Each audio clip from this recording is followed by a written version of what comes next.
नमस्कार दोस्तों, आप देख रहे हैं एमबीटी न्यूज से। दोस्तों, सच बोलना अगर अपराध है तो फिर ये कि झूठ बोलना ही पड़ेगा। सच बोलकर आप जेल जा सकते हैं, सच बोलकर ये कि अपनी पद प्रतिष्ठा दोनों ये कि खो सकते हैं, तो फिर झूठ ही बोलना सही है और सबसे उत्तम और सबसे अच्छा व्यवस्था झूठ बोलना ही है। दोस्तों, मैं आप लोगों से ज़्यादा कुछ रिक्वेस्ट नहीं करता हूँ और ना ही ये कि मैं आप लोगों का समय ज़्यादा ये कि बर्बाद करना चाहता हूँ। मैं डायरेक्ट ये कि मुद्दे की बात करता हूँ कि आखिर कौन सी ऐसी ये कि देश की सबसे बड़ी तीसरी पार्टी जो थी उसके पास ये कि आ गया, जो अपने नेशनल कोऑर्डिनेटर को पद से बर्खास्त कर दिया सिर्फ एक आवाज के थ्रू।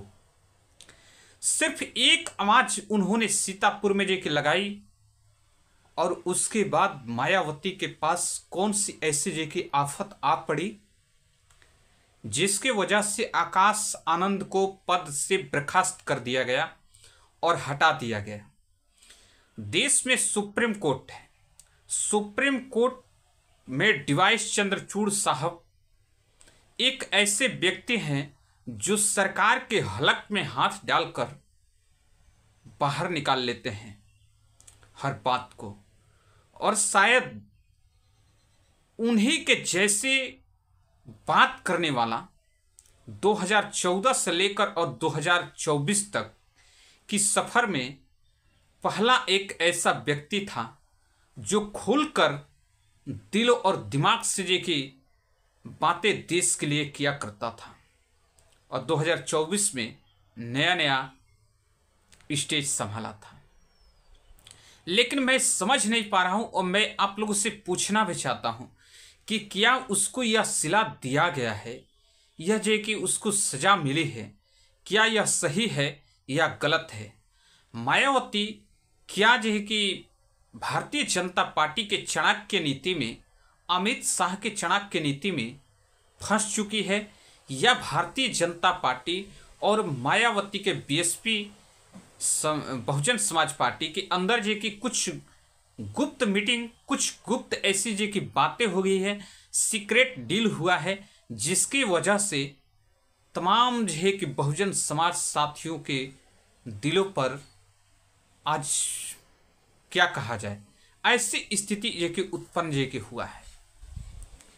क्या यह उचित है या अनुचित है, आप हमें जरूर बताइएगा। लेकिन इस बात को जरूर बताइएगा कि क्या सही बोलना ही देश में सबसे बड़ा जे कि अपराध है? देश में अगर चाहे कोई जे कि यूट्यूबर हो या कोई जे कि देश का समाज सेवी हो, कोई कार्यकर्ता हो, किसी पार्टी का हो, क्या जे कि सच बोले और वह जेल जाए, यह जे कि सही है क्या?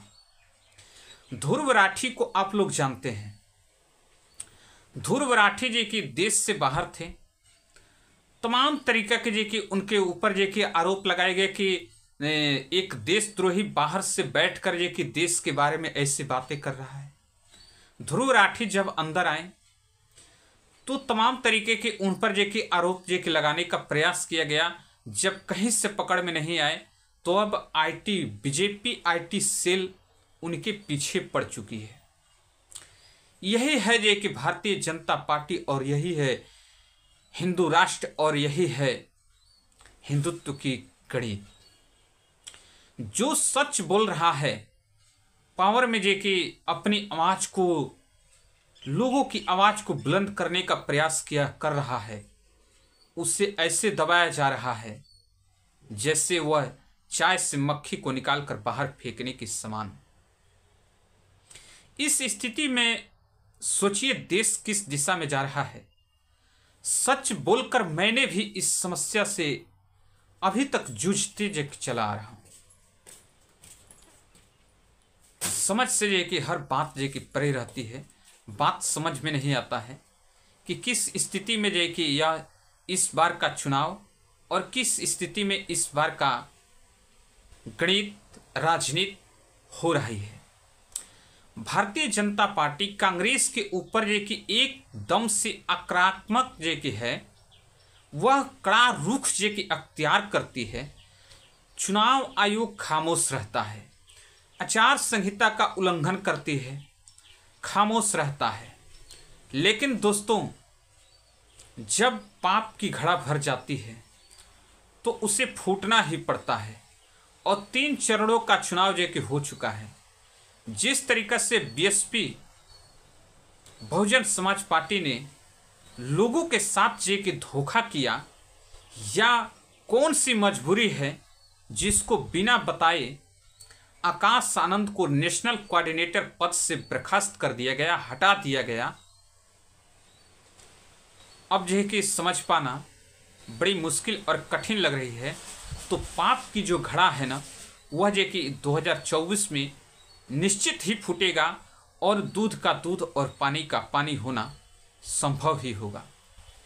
दोस्तों, हमने भी देखा है और हमने भी इस बात को एहसास किया है और आप लोगों ने भी एहसास किया है कि जिस तरीक़े से सीतापुर में एक भीम गर्जना के साथ जो कि आकाश आनंद स्टेज से गरज रहे थे, जहां उनकी मीटिंग हो रही थी, जहां स्टेज पर जो कि वो जा रहे थे, ऐसे जो है कि लोकप्रिय जो है कि बनते जा रहे थे और युवाओं से जुड़ते जा रहे थे। सभी चीज़ को ताक पर रखने की ज़रूरत पड़ी है। तो क्यों पड़ी है, इस बात को समझना और जानना कितना महत्वपूर्ण जो कि हो रहा है, आप हमें ज़रूर बताइए। क्या बीएसपी सुप्रीमो मायावती चाहती हैं कि यह बहुजन समाज के लोग अनाथ हो जाएं, या बहुजन समाज के लोग आंशिक रूप से और मानसिक रूप से दोनों रूप से जो कि गुलाम हो जाएं? तो वह जो कि मैं कहता हूं कि दलित समाज के सभी लोगों को इस बात को समझ लेना चाहिए कि बहुजन समाज पार्टी कभी अब हितैषी नहीं बनकर काम कर सकेगी। अगर ये कि बन के काम करती तो वो रण में उतरकर और अपने भतीजे आकाश आनंद को जिस तरीक़ा से उतारा था, चाहे जिस स्थिति से गुजरना पड़ता, पार्टी से बर्खास्त नहीं करती। और करके क्या जे कि सही किया है या गलत किया है, आप हमें कमेंट में ज़रूर बताइएगा। और एक और बात बताइएगा ज़रूर कि क्या जो तीसरा चरण का चुनाव जो कि हुआ है, इसमें सभी इलेक्ट्रॉनिक मीडिया की गणित जो कि सही साबित होगा या फेल हो जाएगा।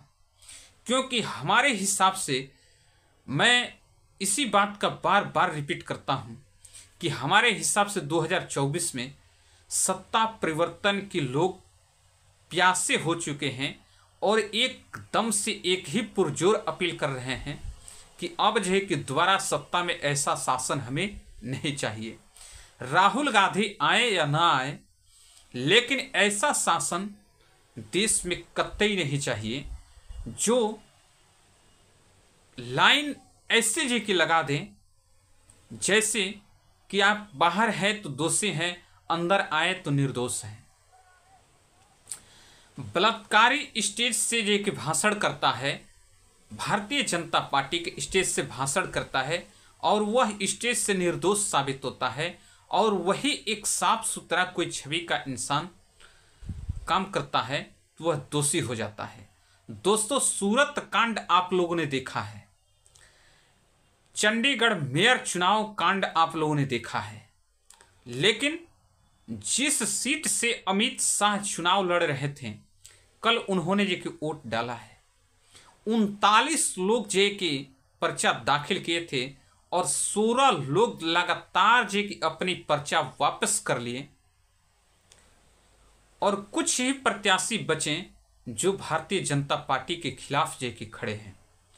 और उसमें भी कुछ ऐसे जो कि पार्टी और कुछ ऐसे नेता हैं जो ऑन कैमरा पर रोते बिलखते नजर आए और इस बात को कहते नजर आए कि हमारे ऊपर जान की खतरा है, हमारे ऊपर दबाव बनाई जा रही है कि आप जो कि पर्चा वापस कर लें। लेकिन उस व्यक्ति ने पर्चा वापस नहीं किया और चुनावी मैदान में तैयार है। तो क्या आप लोग ऐसे व्यक्ति का साथ देंगे? क्या आप लोग जो कि चाहते हैं कि फिर से एक बार दोबारा सरकार जो कि बने तो आप हमें कमेंट में जरूर जे की राय अपना दीजिएगा और इस बात का जरूर जे कि हमें आश्वस्त कीजिएगा कि आप लोग वीडियो कहाँ से देख रहे हैं। दोस्तों अभी तो शुरुआत हुआ है, अंत का परिणाम बहुत बुरा है। 3 चरणों का चुनाव जो कि बीत चुका है, चाहे जिस पार्टी के लिए भी हो, लेकिन चुनाव में जनता जी की इस तरीका से उब चुकी है, जैसे मनीष कश्यप से लेकर के अमित शाह से लेकर के नरेंद्र मोदी, राहुल गांधी, ममता बनर्जी, बीएसपी सुप्रीमो मायावती से लेकर आकाश आनंद, सभी राजनेता एक ही दल में जे कि एक ही दलदल में जे कि फंसते चले जा रहे हैं। लेकिन सबसे बड़ा दलदल डुबो रहा है किसी को, तो बीएसपी सुप्रीमो मायावती को डुबो रहा है और फिर भी जे कि चिराग तले अंधेरा है। तो दोस्तों आप लोग सोच समझ कर जे कि इलेक्शन में वोट जरूर कीजिए और इस बात का करारा जवाब दीजिए कि आप जे कि नोटा के साथ जा रहे हैं या कोटा के साथ जा रहे हैं। यानी कि आप 5 किलो राशन के साथ हैं या आप जे कि सरकार चुनना नहीं चाहते हैं। आपके हाथों में वोट का अधिकार है, आप जरूर हमें बताइएगा, आश्वस्त जरूर कीजिएगा। धन्यवाद।